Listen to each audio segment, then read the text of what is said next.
فبأي آلاء ربكما تكذبان۔ نبی علیہ السلام نے ارشاد فرمایا کہ جو شخص دنیا میں دوسروں کی غلطی کو جتنا جلدی معاف کرنے والا ہوگا، اللہ قیامت کے دن اس کی غلطیوں کو اتنا جلدی معاف فرما دیں گے۔ اور دوسری حدیث پڑھ کے تو ڈر لگتا ہے۔ نبی علیہ السلام نے فرمایا کہ اگر کوئی بندہ دوسرے سے غلطی کی معافی مانگے اور فرمایا کہ اگلا کہے میں معاف نہیں کرتا، نبی علیہ السلام نے فرمایا یہ جو کہہ رہا ہے نا میں معاف نہیں کرتا، یہ قیامت کے دن میرے سامنے حوض کوثر پہ حاضر نہ ہو۔ یعنی دوسرے لفظوں میں اللہ کے حبیب صلی اللہ علیہ وسلم نے فرمایا میں اس بندے کی شکل نہیں دیکھنا چاہتا۔ آج تو یہ حال، خاوند بیوی کی غلطی کو معاف نہیں کرتا، بیوی خاوند کی غلطی کو معاف نہیں کرتی۔ اللہ اکبر کبیرہ۔ سوچئے تو صحیح ہمارے دل کی حالت کس قدر بری ہو چکی ہے، اپنوں کو معاف نہیں کرتے۔ ایک بزرگ تھے، حج کے سفر پر گئے، ان کے ہاتھ میں ایک تھیلا تھا، اس میں ان کے پیسے بھی تھے، سارا کچھ تھا۔ ایک نوجوان آیا اور اس نے جلدی سے دوڑتے ہوئے جو ہمیانی ان سے چھینی اور چھین کے بھاگ گیا۔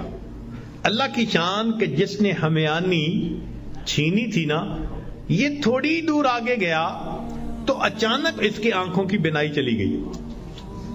کئی دفعہ ہوتا ہے نا بیٹھا ہوا آدمی اٹھے تو آنکھوں میں اندھیرا آ جاتا ہے، تو اس کی بھی ایسی حالت ہوئی کہ اس کی آنکھوں میں اندھیرا، بینائی چلی گئی۔ لو جی، اس نوجوان نے تو رونا شروع کر دیا۔ لوگوں نے پوچھا کیوں روتے ہو؟ کہنے لگا کہ میں نے ایک بندے کا تھیلا چھینا، پیسے چھینے، مجھے لگتا ہے اس نے بد دعا کی، اللہ نے میری بینائی چھین لی۔ ان کا بھئی وہ بندے وہ کہاں ہے؟ کہنے لگا فلاں حجام کی دکان کے قریب۔ تو جب اس بندے کو بتایا کہ بھئی وہ بڑے میاں آ گئے، لوگوں نے بھی کہا معاف کر دیں، نوجوان نے بھی کہا پلیز مجھے معاف کر دیں، وہ کہنے لگے میں نے تو اسی وقت ہی معاف کر دیا تھا۔ وہ کہیں جی یہ آپ کے سارے پیسے لے کے بھاگ گیا اور آپ کہتے ہیں میں نے اسی وقت معاف کر دیا تھا۔ وہ کہنے لگے ہاں مجھے خیال آیا تھا جس کی وجہ سے میں نے اسی وقت معاف کر دیا تھا۔ تو لوگوں نے پوچھا کیا خیال آیا تھا؟ تو وہ بڑے میاں کہنے لگے کہ جب یہ میرا تھیلا لے کے بھاگ گیا تو میرے ذہن میں خیال آیا قیامت کا دن ہوگا اور میں اگر اللہ کے سامنے مقدمہ پیش کروں گا تو اس بندے سے حساب لیا جائے گا، اور جتنی دیر میرے اور اس کے مقدمے کے فیصلے ہونے میں لگے گی، آقا صلی اللہ علیہ وسلم نے فرمایا میں امت کا حساب مکمل ہونے سے پہلے جنت میں نہیں جاؤں گا۔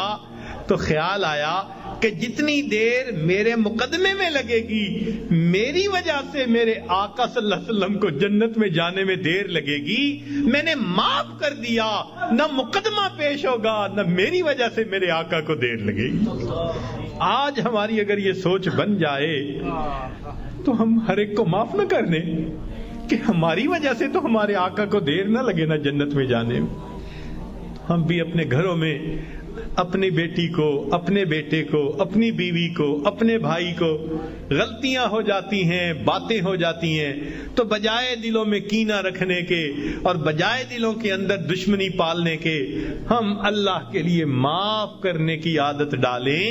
یہ نبی علیہ الصلوۃ والسلام کی عادت مبارکہ ہے۔ اللہ ہمیں اس سنت پر عمل کرنے کی توفیق عطا فرمائے، اور اس کے بدلے اللہ قیامت کے دن ہمارے قصوروں کو معاف فرما دے۔ میرے دوستو، ہم اس کے زیادہ محتاج ہیں۔ دوسرے نے تو ایک غلطی کی ہوگی اور ہم نے پتہ نہیں اللہ کے کتنے گناہ کیے ہیں۔ اگر ایک غلطی کو معاف کرنے پہ وہ پروردگار سب گناہوں کو معاف کر دے تو سستا سودا ہے۔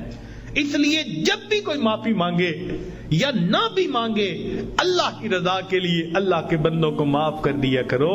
اللہ تعالی ہمیں اس صفت کے ساتھ بقیہ زندگی گزارنے کی توفیق عطا فرمائے۔ وآخر دعوانا ان الحمد للہ رب العالمین۔